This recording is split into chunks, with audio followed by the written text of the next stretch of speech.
Make a candle out of Crayola crayons?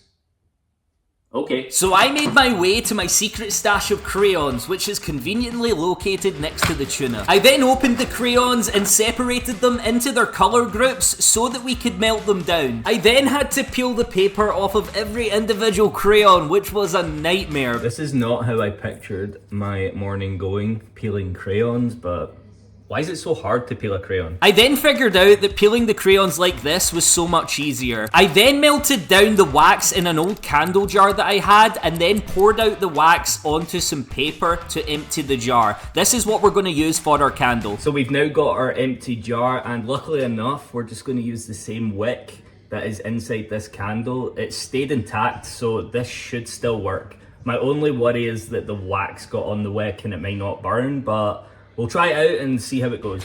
It was now time to melt down our crayons, so we boiled some water and placed the crayons into these metal pots that we had. They worked perfectly. We also used a heat gun to speed up the process. This also worked great. We melted down each individual colour, which took us around 10 to 15 minutes to get it to the right consistency. After all this effort, it was now time to start pouring our candle. We started off with the blue crayon candle wax, and already this is looking just how we planned it to. Once we were done, we then placed the candle into the freezer to help cool down the wax a little bit quicker. This process worked perfectly and saved us so much time making this video. It was now time to start pouring the red candle wax into our candle jar, and this sat perfectly on top of the blue crayon candle wax. I was super impressed at how this turned out. We then let the candle sit for 15 minutes to allow it to cool down and harden.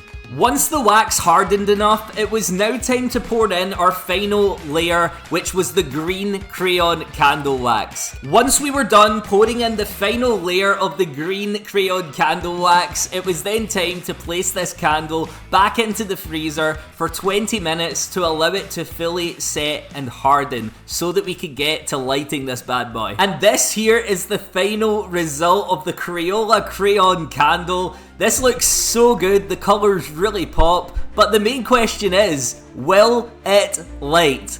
Of course it lights, it's a candle. How cool is that?